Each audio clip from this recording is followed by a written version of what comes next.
Science Cast, uma conversa com ciência. Olá, este é mais um episódio do Science Cast, uma conversa com ciência. Eu sou o Vasco Matos Trigo e o meu convidado hoje é o Marcelo Mendonça, que é médico, é neurologista e neurocientista na Fundação Champalimaud, na unidade de neuropsiquiatria, é líder do grupo no programa Neurociência de Doenças, é também professor na Universidade Nova de Lisboa e na Universidade do Algarve, vice-presidente da Sociedade Portuguesa de Neurologia e vice-diretor do Centro de Neuroterapias Digitais. Bons motivos para conversarmos durante os próximos 30 minutos. Marcelo, obrigado por estar connosco. Neurologia, doenças de neuropsiquiatria, estas doenças desta área fazem-nos lembrar logo em Parkinson e Alzheimer, não é? É um bocado por aí, já vamos falar sobre isso, mas antes de entrarmos concretamente na sua atividade, o Parkinson e Alzheimer são doenças, são diferentes, não é? As pessoas às vezes dizem, ou é Parkinson ou é Alzheimer, mas não é bem assim, não é? Não é bem assim, são doenças muito diferentes, não é?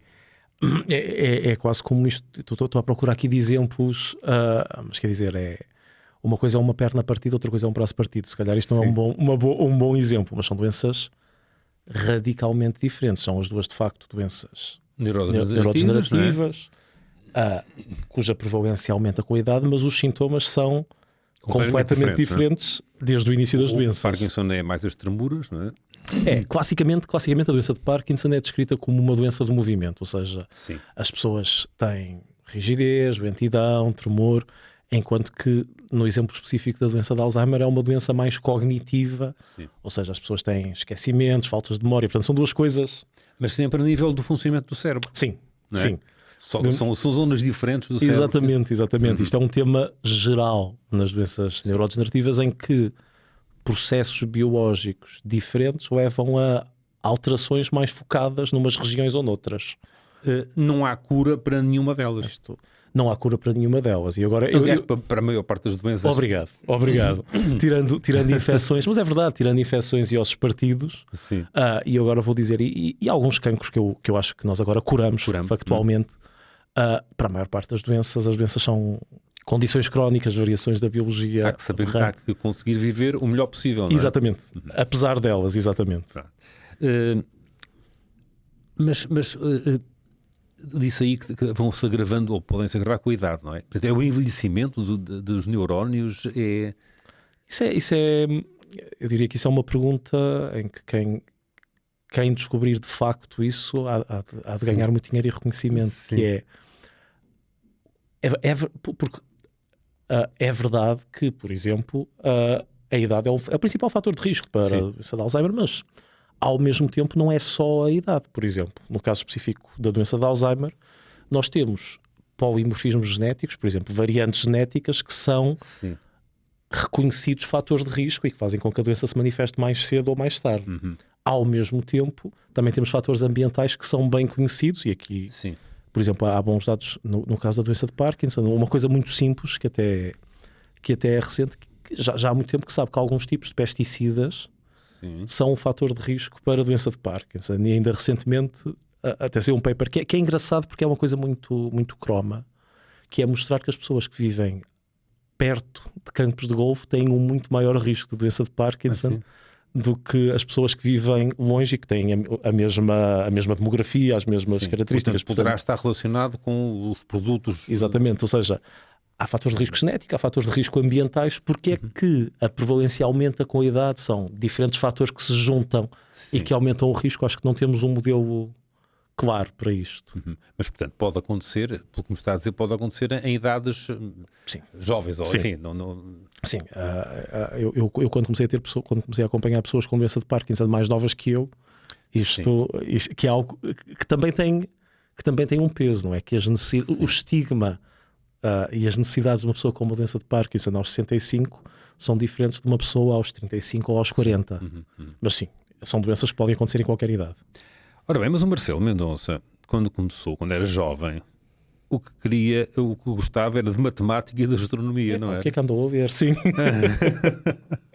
Então como é que se dá esse salto? Eu vou dizer que isso é uma conversa se calhar longa. Temos à volta de 30 minutos. Está bem. Não, é uma conversa. eu sempre gostei muito de matemática. Sempre tive jeito para matemática, não é? Sim. Sempre gostei muito. E tinha uma coisa. A astronomia. Mais tarde descobri que na realidade o que eu gostava mesmo era de cosmologia, não é? Que era a matemática do universo. Sim. Mas aquilo seduzia-me imenso. Eu ia sempre àquelas coisas. Eu conseguia convencer os meus pais a levarem-me àquelas coisas da ciência viva. Portanto, eu sou na Fiel. Sim. Eu conseguia convencer os meus pais a levarem àquelas coisas da ciência viva, de astronomia, de pá, adorava aquilo, não é? Adorava mesmo aquilo. Mas a verdade é que também gostava de biologia, portanto eu ia um bocado naquela decisão do vai para a faculdade, não vai. As pressões culturais existem, não é? Sim, E na nossa realidade foi, era bom aluno, era bom aluno. A narrativa em parte é essa. Não vou dizer que não gostava da ideia, porque gostava. Claro. Mas eu lembro perfeitamente de um tio meu me dizer uma frase tipo: mas isso que é matemática? Isso serve para quê? Isso serve para nada. Pronto. E foi um bocadinho assim. Portanto, depois foi então fazer o curso de medicina. Sim, na Faculdade de Medicina do Porto. Não é? Mas entretanto, pronto, houve alguma altura em que decidiu que a sua área mesmo era a neurologia, não é? Eu li qualquer coisa que havia um momento mágico. Aí é que nasce. Não, eu acho que aqui voltamos um bocadinho.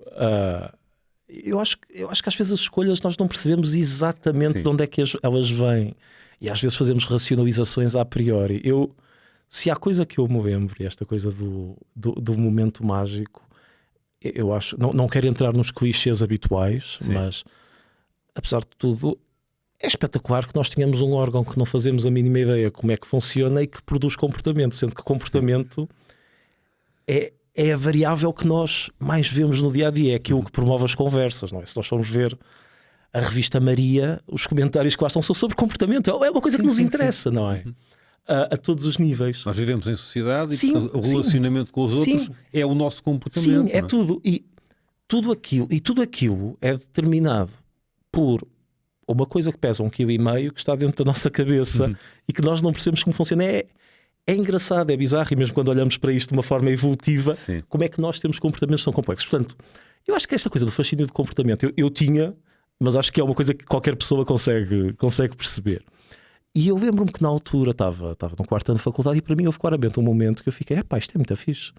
Que fiz o curso na Faculdade de Medicina do Porto e na altura, numa aula de neurologia, estava a ver um doente que tinha sido operado com estimulação cerebral profunda, um doente com uma doença de Parkinson que tinha sido operado com estimulação cerebral profunda, e que é uma coisa, eu ao fim destes anos todos eu continuo a dizer isto, continuo a discutir isto com os colegas, não é? Tanto, é uma coisa impressionante, esta coisa de carregarmos num botão que faz uns elétrodos darem uns choques numa determinada forma e a pessoa está muito mal e de repente fica muito bem. É assim uma coisa impressionante, não é?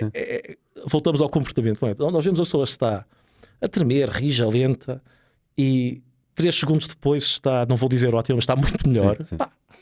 Por causa de um choque elétrico. Por causa de uns choques elétricos que estão a acontecer numa região muito pequenina do cérebro. Quer dizer, isto é impressionante. A forma como nós hoje em dia temos tecnologia, temos devices, podemos não saber tudo, não é? Porque aqui temos a coisa de...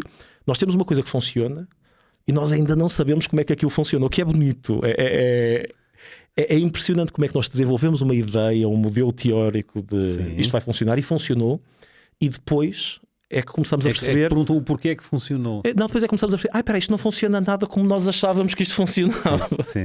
Portanto, a ciência também tem essa função de perceber como é que se chegou aqui, digamos assim, em linguagem simples. E eu acho que isto é um exemplo. E a medicina tem esta coisa engraçada que é...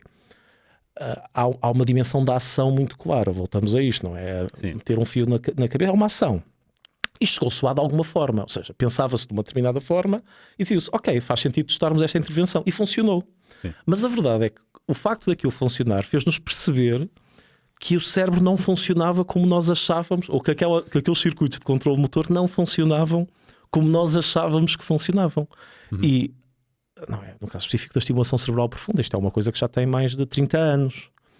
E 30 anos depois nós continuamos sem saber exatamente o que é que aquilo está a fazer ao cérebro. Sabe que funciona, mas... Sabemos que funciona, podemos inventar 30 teorias diferentes e temos alguns dados em várias coisas, mas não temos um modelo claro a dizer isto funciona porque isto acontece. Sim. Agora estava-me a lembrar de como as coisas evoluem e como na altura se fazem certos procedimentos. Estava a lembrar do Vegas Muniz, claro. Não é? Na altura era cortar ali um bocadinho, não é? E afinal de contas parece que funcionava, não é? Não é? Eu aqui vou. É um terreno pantanoso e é pantanoso claramente. Portanto, só para o Egas Muniz, portanto, o primeiro prémio Nobel português, não é?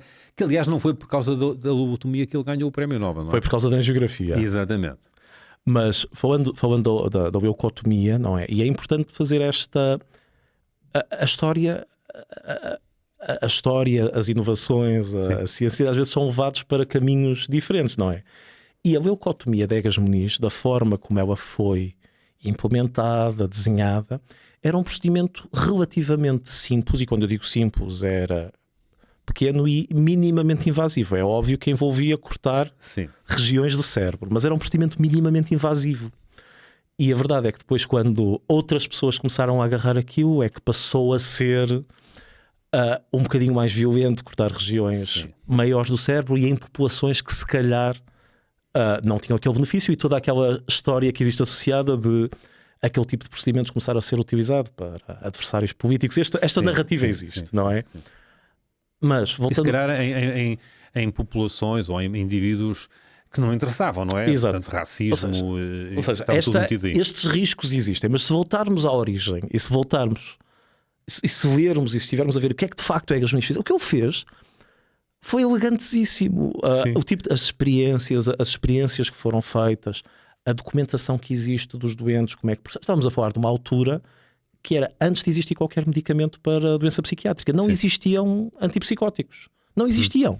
Portanto, as pessoas com uma doença mental grave, e as doenças mentais graves são doenças importantes, com muito impacto social, que não se tratavam de nenhuma forma, aquilo podia ser uma alternativa. E a preocupação era genuína.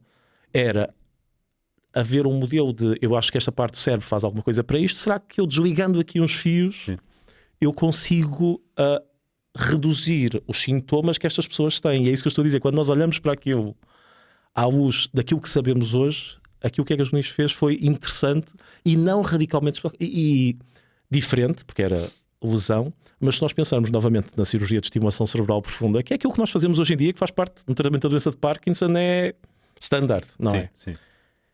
Na prática, nós estimulamos uma região do cérebro que provavelmente, ou um modelo teórico, é que estávamos a desligar as fibras que passam ali. Portanto, não é muito... É diferente, porque não estamos a cortar, mas os princípios simples podem não ser muito diferentes. Mas portanto, como é que funciona? Eu, felizmente, não tenho nenhum caso próximo, portanto, não percebo muito bem isto. A estimulação cerebral profunda são elétrodos que são introduzidos no cérebro? Portanto, há sempre uma incisão e... Sim, mas eu às vezes tento explicar isto às pessoas, quer dizer, é uma cirurgia que é a cirurgia menos invasiva possível, porque são abertos uns buraquinhos muito pequeninos no crânio. Portanto, isto é tudo feito com recurso à imagem e a estereotaxia, ou seja, faz ressonâncias e taques do cérebro das pessoas, vê-se exatamente onde é que se quer ir, planeia-se tudo, e depois com um quadro estereotáxico, ou seja, com uma... Às tantas, o neurocirurgião não está a olhar para a cabeça, está a olhar para um ecrã de computador. Sim, eu diria que hoje eu diria que em muitos sítios provavelmente já se faz assim, mas é exatamente isso, são coordenadas, é um mapa espacial, e se entrares por aqui com este ângulo, aquilo vai ter ao sítio certo se descer X. E qual é o risco, digamos assim, sendo assim um bocadinho advogado do diabo, disto afinal daqui a uns anos saber que estamos a fazer mal, que aquilo não devia ser funcionar? Há essas preocupações certamente que são éticas ao fim e ao cabo, não é? Não, eu acho sem dúvida que há preocupações éticas e mesmo clínicas sobre isto. Qualquer intervenção farmacológica, comportamental, isto é uma coisa que sou um bocadinho chato, que é as pessoas preocupam-se muitas vezes com suplementos alimentares, e suplementos têm risco. O facto de se venderem sem o mesmo tipo de controle que os medicamentos, as coisas têm todas risco. Portanto, sem dúvida que qualquer intervenção tem risco. Eu acho que no caso específico da doença de Parkinson, que é onde a coisa está mais disseminada, acho que é muito claro que os riscos superam os benefícios. Que os benefícios superam largamente os riscos do procedimento. Porque apesar Mas, portanto, há sempre essa consciência dos profissionais, portanto, não, sim, sem dúvida. Não se fazem experiências assim só para ver se dá, não é? Não se fazem experiências. Os critérios são relativamente claros e as coisas são... O risco-benefício tem de ser bem discutido. É óbvio, voltamos ao cérebro, não é? Sim. E uma coisa que nós sabemos, e isto é uma linha de investigação que temos no laboratório, que é, às vezes, quando a eletricidade está um bocadinho para o lado e apanham umas fibras que estão ali um bocadinho para o lado, aquilo que nós vemos são coisas completamente diferentes de alterações de comportamento. Isto acontece. Sim. Mas isto acontece tanto com elétrodos como com medicamentos. Pois. Portanto, a investigação faz-se em modelos de animais ou se faz já também em humanos, digamos assim? Ou quando se avança para os humanos já é numa fase de risco mínimo? Sim, isso é uma pergunta muito aberta e eu acho que depois depende do tipo de investigação e o tipo de coisas que nós queremos testar. Na Champalimau fazem esse tipo de investigação. O Marcelo Mendonça faz esse tipo de investigação, não é só... fazem investigação mesmo, propriamente. Não é? Sim, mas é isso que eu estou a dizer. Quer dizer, acho que depende. Investigação é tudo, é tudo. Enfim, eu estou num podcast sobre ciência, portanto fica mal dizer isto desta forma, mas é tudo que é. Nós podemos estudar mecanismos ou uma coisa muito baixa e que investigação pura e que não tem de ter implicação absolutamente nenhuma em coisas clínicas, em coisas da vida real, não é? A investigação pura existe. E ainda bem que existe, porque às vezes 30 anos depois descobrimos porque é que aquela coisa, ou descobrimos uma utilidade para aquela coisa, não é? Portanto, ainda bem que isto existe e, de certa forma, parte daquilo que nós fazemos é isto, não é? Ainda ontem, ou ontem, enfim, na segunda-feira, estava a ter uma discussão de um projeto, que é um projeto que me estimula imenso, que é de facto aquilo que nós estamos a estudar é como é que de facto as pessoas conseguem imitar posições umas das outras. Sim. E a verdade é que, para mim, sim, há alguns problemas neurológicos de controle de movimento, coisas que nós chamamos de apraxia, que isto pode ser relevante. Mas aquele projeto em si, se calhar, não é necessariamente relevante para a clínica já. Sim. Mas eu acho que aprendermos como é que as pessoas conseguem imitar posições, como é que elas conseguem pôr o seu corpo no espaço de determinadas formas. Isto é uma coisa importante para nós percebermos também como é que o cérebro funciona, mesmo que não tenha nenhuma utilidade prática agora. Mas pode vir a ter, não é? Mas pode vir a ter. Claro. Pode não vir a ter e está tudo bem. Sim. Não é? Agora, conhecimento que se vai acumulando. Se nós estivermos muito agarrados a esta ideia de que tudo tem que ser útil, tudo tem que ser imediatamente útil. Estamos tramados, porque vamos restringir o tipo de coisas que vamos procurar. Portanto. E depois podíamos falar da liberdade do cientista, liberdade. Mas ainda voltando aos animais, portanto, um ratinho pode ter Parkinson, então. Aqui voltamos ao que é um modelo, não é? E se nós soubéssemos o que é que são as doenças, nós conseguimos fazer bons modelos de doenças. Se nós não sabemos exatamente o que é que são as doenças, o que é que nós estamos de facto a modelar? Portanto, um ratinho podemos usá-lo como um modelo de doença de Parkinson, sim, mas a questão é o que é que nós queremos imitar. Porquê? Porque nós sabemos que há pessoas com doença de Parkinson em que há mutações que estão associadas ao risco. Mas será que um ratinho que tenha uma mutação da glucocerebrosidase é de facto um modelo de doença de Parkinson ou só reproduz um aspecto que é um aspecto que não está presente em toda a gente? Portanto, eu acho que quando falamos de modelos de doença, nós não falamos de modelos de doença, nós falamos de modelos de aspectos específicos de doença. Ou seja, eu posso tirar os neurónios dopaminérgicos, posso chegar a um ratinho e matar-lhe os neurónios que produzem dopamina. Isto é fácil fazer. Mas na doença de Parkinson, para além da perda dos neurónios dopaminérgicos, eu tenho muito mais coisas. Portanto, muitas vezes nós só conseguimos estudar aspectos específicos das doenças.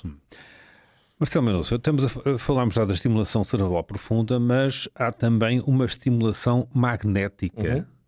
Essa não é com introdução é menos invasiva, não é? Eu vou dizer que é não invasiva, não é? Já está a ser utilizada essa técnica também? Sim.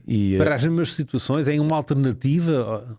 Não, e isso também é voltamos exatamente a esta coisa, que é rios de investigação Sim. a correr à volta disso, porque o caso específico da estimulação magnética transcraniana, e voltamos à importância às vezes da comunicação entre ciências, ela assenta num princípio que é um princípio básico da física, que é o princípio de Faraday, não é? Que é, se nós pusermos uma corrente elétrica aqui, cria um campo magnético que vai produzir uma corrente elétrica ali. Exatamente. E nós sabemos que as correntes são a moeda de troca do nosso cérebro. Portanto, o que é que nos anos 80 um conjunto de investigadores pensou? Será que se eu puser de facto uma corrente elétrica aqui, isto vai produzir um campo magnético forte o suficiente para desencadear correntes elétricas em baixo? E a resposta é sim. Está a funcionar já. E a resposta é sim. E na realidade isto começou por ser usado como uma ferramenta de diagnóstico, por exemplo. Se nós queríamos estudar como é que o nosso cérebro mandava informação para a minha mão. Nós sabemos que há um neurónio que vem do cérebro até à medula e outro que vem da medula até à mão. Portanto, se eu der um choque aqui, Sim. eu consigo ver a minha mão a mexer. Portanto, mostro que aquilo existe. E começou a ser usado como uma ferramenta de diagnóstico para doenças. Será que há um bloqueio aqui na medula que a informação não passa e o problema está aqui ou está aqui? Portanto, começou a usar desta forma. Mas depois as pessoas começaram a pensar, será que, mais do que uma ferramenta de diagnóstico, isto pode ser utilizado como tratamento? Sim. E, surpreendentemente, apesar da TMS ter surgido na neurologia, ela mostrou-se muito mais eficaz na psiquiatria do que na neurologia. Portanto, atualmente, a estimulação magnética transcraniana, na Europa nós não temos o mesmo tipo de relação, mas usando a referência americana, está formalmente aprovada para depressão, perturbação obsessiva-compulsiva, cessação tabágica, em que não é só um pulso, as pessoas têm de fazer regularmente vários pulsos durante uma temporada, e claramente ajuda nestes conjuntos de sintomas, manipulando a atividade em diferentes regiões do cérebro.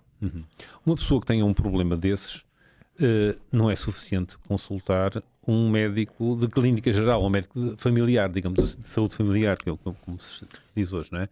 Portanto, os médicos também entre si, já há pouco falou de várias áreas científicas, mas também dentro da medicina, deste campo largo, há essa canalização. O médico pode dizer assim, olha, sim senhor, isto aqui é melhor consultar no neurologista. Sim, mas isso funciona assim, não é? Eu acho nós estamos a passar por um período histórico internacional e nacional difícil.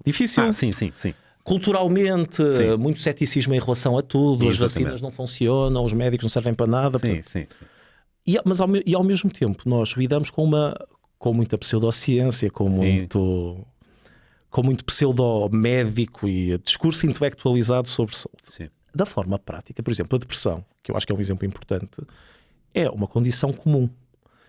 E é uma condição, quando eu digo é uma condição comum, não é rara. É verdade, há depressões muito difíceis de tratar. Sim. E estas são as depressões que devem chegar aos psiquiatras.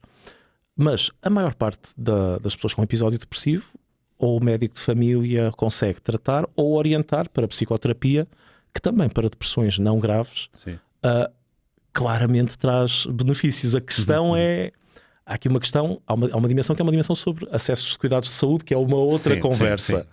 Políticas, já mais políticas de saúde, isso é uma outra conversa. Mas para mim é muito claro que qualquer médico sabe tendencialmente tratar bem coisas simples e frequentes. Ou seja, eu sou neurologista e faço uma área muito específica, mas se me aparecer alguém com uma hipertensão grave, eu sei tratar uma hipertensão grave. Medicina, claro. Não, há uma dimensão básica. E é que eu estou a dizer, ou seja, acho que os canais existem para as pessoas que têm uma doença fácil de tratar ficarem nos cuidados primários, em articulação com a psicologia. Quando as coisas ficam mais difíceis, começarem a passar para outro tipo de cuidados mais diferenciados, porque precisam de outro tipo de expertise e às vezes outro tipo de tratamentos que são mais difíceis de oferecer. Marcelo Mendonça, como é que olha para este acesso fácil à informação hoje em dia? As pessoas que têm um problema qualquer desses, como temos estado aqui a falar, vão à net e vão ao Sr. Google e pensam que é o Dr. Google, não é? Como nós costumamos dizer. É um risco para a credibilidade dos médicos e das diferentes especialidades. Como é que olha para isso? Não, eu acho que há várias camadas sobre este problema. Que eu acredito na democratização da informação. Eu acredito que o acesso toda a gente deve ter toda a informação e que isto tem de estar acessível. E eu gosto quando os meus doentes têm muita informação, Sim. porque isto facilita a conversa. Se alguém não sabe nada, eu estou ali do tipo quase a dizer não dá, não é eficiente. Mas ao mesmo tempo, o acesso à informação não deve ser visto da mesma forma como o acesso crítico à informação, porque a informação existe e parte de um trabalho, novamente, de um cientista, é pensar sobre aquilo, e o pensar há um método, há uma forma de pensar, há uma forma de olhar para os dados, saber discutir o que é que são factos e o que é que são factoides ou experiências mal conduzidas. Isto é o processo. Ou são os achos, não é? Ou os achos. Eu nem estou a entrar nos achos, porque os achos estão num domínio completamente diferente, Exato. não é? Mas quando estamos a discutir factos, quando estamos a discutir verdades, também temos de saber que as coisas não são todas iguais. E eu acho que parte do problema atual é este, que é, há muita informação, mas nós, e quando eu digo nós as pessoas, sei lá, Sim. eu não sei pensar sobre construção civil. Eu, se estiver a ler sobre construção de casas, eu sei lá pensar sobre aquilo, não é? Claro. Podem-me dizer, mas eu não tenho opinião nenhuma. Mas eu, no meu caso, sei dizer, eu se for de ciência, ainda por cima num domínio que eu conheço, eu consigo mandar uns bitites e pensar sobre aquilo. Construção civil não consigo. Mas eu acho que nós também temos de ter a humildade de encontrar interlocutores com os quais nós conseguimos conversar. Ou seja, ainda bem que existe informação, ainda bem que existem ferramentas de inteligência artificial, ainda bem que as pessoas perguntam coisas, há riscos, e os riscos passam pela crítica. E precisamente inteligência artificial e tecnologia, já falámos aqui da tecnologia, isto leva-nos para falarmos um bocadinho do Digital Neurotherapeutic Center. Okay. É um centro que já está a funcionar? Já está a funcionar, não é? Ainda não está formalmente, na realidade. Sim. Estamos a gravar isto só vai ser inaugurado para a semana. Mas... E isto deixe-me mais uma vez ser simplista, Claro, por favor. para substituir os medicamentos por tecnologia? Não é para substituir, ou seja, se algum dia... Eu digo isto, não sou contra medicamentos. Claro, atenção, os medicamentos funcionam. E o processo da descoberta também é um bocadinho assim, não é? Pode haver tecnologia que ajude mais do que ajudem os medicamentos. Uhum.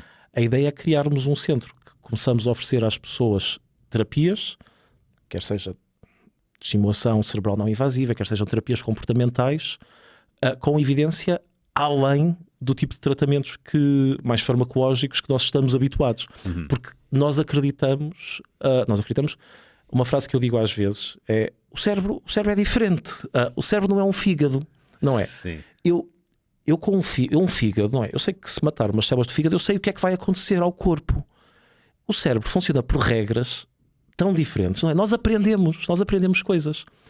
Eu, se lhe pedisse para desaprender a falar português, eu não sei fazer isto. Pois. Não dá, não é possível.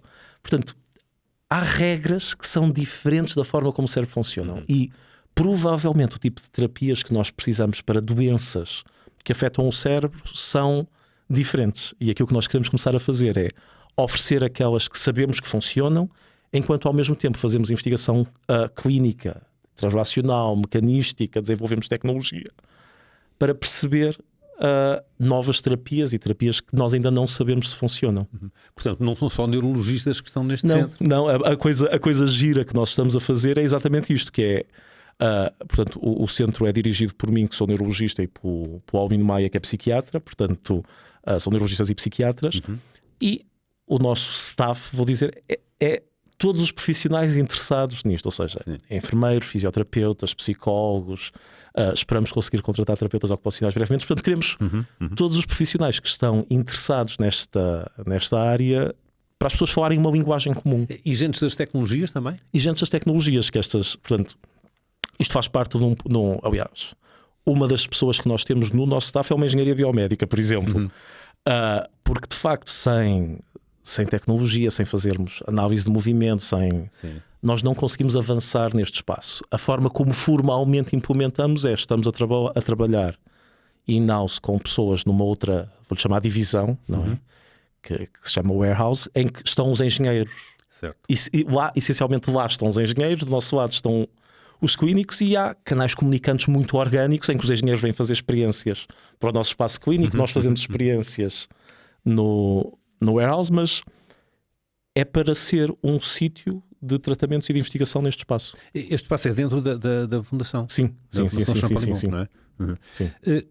Como é que se arranja financiamento para este tipo de projetos, os tais que não se vê logo ali o retorno económico, não é? Como é que se faz? Como é que a Fundação, enfim, pela sua própria missão, de certeza que acolhe bem estes projetos, não é? Mas às vezes é preciso ir buscar outros financiamentos. Este projeto que nós estamos a falar é um projeto de financiamento competitivo, não é? Portanto, isto é um projeto em que a Fundação, um grupo de investigadores, um grupo alargado, como pode imaginar, de investigadores, se candidataram em conjunto para ir buscar um financiamento para isto acontecer. Certo. Não é? E isto é um problema, aquilo que me está a dizer é um problema, enfim, não vamos falar do problema de financiamento em ciência, Sim. mas mesmo isto que nós estamos aqui a falar está na fronteira entre o que é tratar doentes e o que é investigar como é que as coisas funcionam. E ou há instituições privadas ou há colaborações claras com estratégias de desenvolvimento europeias para isto acontecer, ou vamos ficar bloqueados num modelo, e agora, novamente, eu acho que as farmacêuticas vão deixar de falar comigo depois de dizer esta frase, que é, nós continuamos com uma visão da medicina muito medicamentocêntrica. Porque o modelo de negócio é claro, não é? Se houver um ensaio de um medicamento que funcione, os Estados vão comparticipar e as pessoas vão... O modelo de negócio é muito claro e isto faz com que haja desenvolvimento farmacêutico, ainda bem que o há. Sim, aliás, por acaso acho que nunca falámos aqui desse aspecto, mas é o tempo que demora. Sem dúvida. É? E o risco. Exatamente. E, portanto, há muito investimento prévio das farmacêuticas. Claro, ou seja, eu não estou a dizer isto no sentido crítico querem só ganhar dinheiro. Não são inimigos. Não são inimigos. Nós precisamos deles, mas claro. Como sociedade desenvolvemos um modelo que faz muito sentido, que funciona.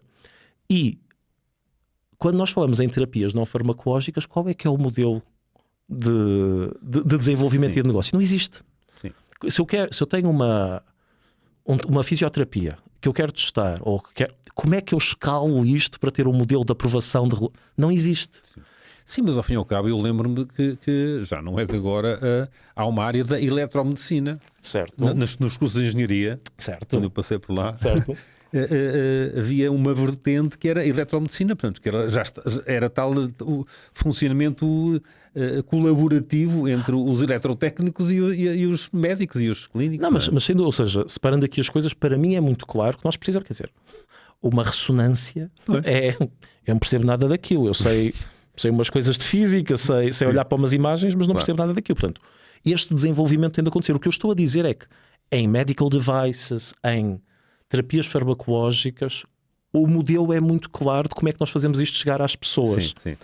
Há terapias, e novamente o cérebro é um órgão diferente, há terapias que se calhar não se resolvem só desta forma, em que nós temos de pensar qual é que é o modelo social de desenvolvimento se queremos intervir. Porque o que eu estou a dizer, e eu não estou só a falar de acessibilidade, que é óbvio que a psicoterapia funciona, não é isso que eu estou a dizer.